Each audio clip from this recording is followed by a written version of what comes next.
Hello and welcome students. In the last video lecture, I had explained you the origin and growth of statistics, meaning of statistics, quantitative and qualitative data, the difference between population and sample, types of data that is primary and secondary data and the difference between them. These many topics that I had covered in the first video lecture. Now moving on with the next topic, that is, after understanding the meaning of primary data, let us understand the methods of collecting primary data. There are basically three methods of collecting primary data, either by direct inquiry, the second one that is indirect inquiry, and the third one that is method of questionnaire. Now, first of all, let us understand direct inquiry method of primary data. As the name itself clarifies that it is face-to-face direct inquiry from the person from whom we want to collect the data. So in this method, an investigator himself or an enumerator who collects the data, either it can be called an investigator or an enumerator, appointed by him. It means investigator appoints a person on behalf of him to collect the data, then that person is called an enumerator. Visits personally to the field and collects the necessary information. It means he himself personally visits to the area or the meets the person from whom the data is to be collected. For example, it is given over here, a person interested in knowing the health status of the students of municipality schools of Ahmedabad city personally meets the students of municipality schools and asks questions pertaining to their health and collects the information given by them. It means there is direct face-to-face contact with that person from whom the data is to be collected. Over here the example is given that a person wants to collect the information about the health status of the students of municipality school. Then he personally meets the students of that school and asks them relevant questions and gets the information about their health condition. So this is an example of direct inquiry. Now, after understanding the meaning of direct inquiry, let us understand what are the advantages of direct inquiry method. The first advantage is the data are accurate and reliable, because face-to-face contact or information will be collected from the person from whom the data is to be collected by the investigator. So no any manipulation would be there in the data. So the data available that would be accurate, reliable and trustworthy. The second advantage is due to face-to-face interviews with respondents, enumerators can solve any question or doubt by giving proper explanation. Now there is direct inquiry, so due to face-to-face interview with the respondents, the investigator or enumerator can solve any question. Suppose if any question is asked by the enumerator and that question is understood or in a different way by the respondent, then enumerator can clarify his question and solve his doubt by giving proper explanation so that proper answer can be obtained from the respondent. The third advantage is enumerators may get supplementary information of the respondents which may be useful at the time of interpretation of results. Suppose while explaining the meaning, I had given one example, that is to do the survey of the health status of the municipality school students. So in that, while collecting the data or while personally interviewing the students, the investigator or the enumerator might get the information related to the health status, that is their standard of living, data, their financial status. Information can also be available while collecting the information about the health status. So any other supplementary information can also be obtained, which may be useful at the time of interpretation of results. So while collecting the data about health status, any other information if obtained while asking the question, then it will be useful in the interpretation of results. Next point, that is this method is better when the field of inquiry is limited. Now face to face we have to meet the person from the data where is to be collected, so it is more time consuming and more energy and money is wasted on it. So this method of direct inquiry is better or appropriate when the data or when the area of inquiry is limited, because by personal meeting more time, energy and money will be consumed. So when the field of inquiry is limited, at that time this method is more appropriate. Next and last point, that is sometimes when respondents are unwilling to give particular type of information, the enumerator can get such information indirectly by asking supplementary questions. Students, you might have seen the interviews of many of the film stars or any of the cricketers. Then the person who is taking the interview may twist the question in order to get the desired information from that particular star or the cricketer. So by asking supplementary questions, he can get the information from the respondents for which he was unwilling. And also assurance or guarantee would be given to that person that whatever the information he is disclosing will not be misused or no any bad impact or misuse of that information will be done by the investigator. So that assurance will be given by the enumerator or the investigator. Now, as there are advantages of this method, that is direct inquiry method of collecting primary data, same way there are disadvantages also of this method. The first disadvantage is this method requires more time, more number of enumerators when the field of inquiry is very wide. Already we discussed in the advantage that this method is appropriate only when the field of inquiry is limited. So when the field of inquiry is very wide, we need more than one enumerators to collect the desired information, and it requires more time, more energy to collect this data. The second disadvantage is this method is more expensive because we have to meet personally to the respondent. So expense of traveling, transportation expense would be occurred. That's why this method is more expensive to collect the information from the respondent. The third and the last disadvantage is the information collected by this method may be less reliable if the enumerators are untrained. Now, all the main role is played by the enumerators. If the enumerators or the investigator who is going to collect the data by meeting the respondent personally, if he himself doesn't know how to present himself, how to deal with the respondent, and if he is not having the proper training how to communicate with the respondent, then he will not be able to get the desired information, and the information that he has collected will not be that much reliable or trustworthy. So these are the advantages of direct inquiry. Now, seeing the limitations of the direct inquiry method, the new method has been adopted, that is indirect inquiry method for collecting primary data. Now, what is indirect inquiry method? The name itself suggests that it is not meeting the respondent personally.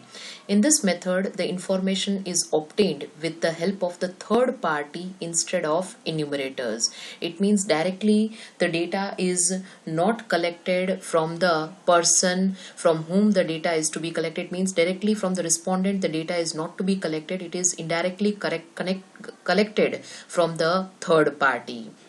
It is used when direct source does not exist. It means the desired source or the direct source you cannot opt for to collect the data. In that case, we have to opt for the indirect source, that is we have to collect the relevant information from such organization or person from whom we have to collect the data instead of the direct method. The next thing that when this is used is when the field of direct inquiry is very large and there is a lack of time for personal contact with the respondent. It means when the area of inquiry is very large and it is very difficult to contact each and every respondent personally due to lack of time. In that method, in that way, it is better to opt for indirect inquiry method. The third step that when it is used is when the information to obtain is complex. It means if we meet the person personally, then the data will become more complicated or you will not get the exact data. So it is better to collect that data of respondent from the third party who is in contact with that respondent. So through the third party you can get the correct information of the respondent. So when you contact that respondent personally, the data would become more complex or complicated. So instead you will opt for the third party contact to collect the information. Now the last point, that when the cost associated with direct inquiry is unbearable, if you do direct inquiry of the respondent, then we had already discussed that cost would be more, or it would be more expensive, and that expense is unbearable, then in that case it is better to opt for indirect inquiry method of collecting primary data. Now, after understanding the meaning of indirect method of collecting primary data and in which situations indirect inquiry method can be utilized, let us understand the advantages of indirect inquiry method. The first advantage is this method is most suitable when the field of inquiry is very wide, because when the data or when the field from where the data is to be collected is very wide, personally it is difficult to contact. So from the third party we can collect the information. Suppose there are 2000 workers in a factory and we want to get the idea about the educational status of those workers, then we cannot meet personally to each and every worker. So to collect the data, we are contacting the manager of that institute or the manager of that factory or industry to collect the data of that 2000 workers. So that manager will become the third party. So this is an example of indirect inquiry method. The next advantage is when the respondent associated with the inquiry is not willing to give information. This is the only useful method to collect the information. It means when the respondent from whom we want to collect the data, from which we are willing to collect the data, is not in a position or he himself is not willing to give the information to us, then in that situation it is better to collect the information from the third party. Suppose for example I had given the example that is 2000 workers working in a factory, and out of that few workers are not giving the information properly or are not willing to give the information, then in that case that information can be collected from the manager. So in that case this method is more appropriate and more useful method to collect information. The third advantage is it involves less cost, time and energy as compared to direct inquiry method. Already we discussed that in this method we don't have to contact each and every person personally to collect the data, but through the third party we can collect the information. So only one person we have to contact in order to collect the data of large number of respondents. So less cost, time and energy is required to collect the data by indirect inquiry method. Last advantage of this method is very much useful for various departments of government to collect various types of information. It means there are various departments of government and to collect information of this various department, only the main head is being contacted instead of contacting the various persons who are working in that department. Suppose in the teaching field or in the teaching department, those who are in government sector, in order to collect the data of the problems related to teacher, we don't require to contact each and every teacher personally, but we need to contact only the third party, that is who is the head of the teachers union. Then the entire information can be collected from that one person. So this is an example in which various departments of government need not to be contacted personally, but it can be collected only by one person contacting one person who is the head of that particular department. Now, after understanding the advantages of indirect inquiry method, let us understand what are the disadvantages of this method. First disadvantage is when individual or organization associated with the task of providing information have any prejudice or a biased attitude, the information becomes less reliable. Suppose in the example that I had given, that there are 2000 workers working in a factory, and instead of collecting the data from all the 2000 workers, the manager is contacted to collect the data related to educational status of the workers. In that case, if the manager himself is prejudiced or having a biased attitude, or having a partial attitude towards a few of its employees or workers, then the data obtained by this method becomes less reliable or less trustworthy. Okay, now the next point is the method becomes useless when the third party from whom the information is obtained is dishonest, inefficient, or unable to provide correct information. It may happen that suppose the manager, who is the third party in the example, is dishonest, is not loyal towards his profession, or is inefficient, or he's unethical, or unable to provide correct information because he is not personally knowing his employees or workers. So in that case, the clear information or the correct data cannot be obtained by this method of indirect inquiry. Now the third method of collecting primary data, that is method of questionnaire.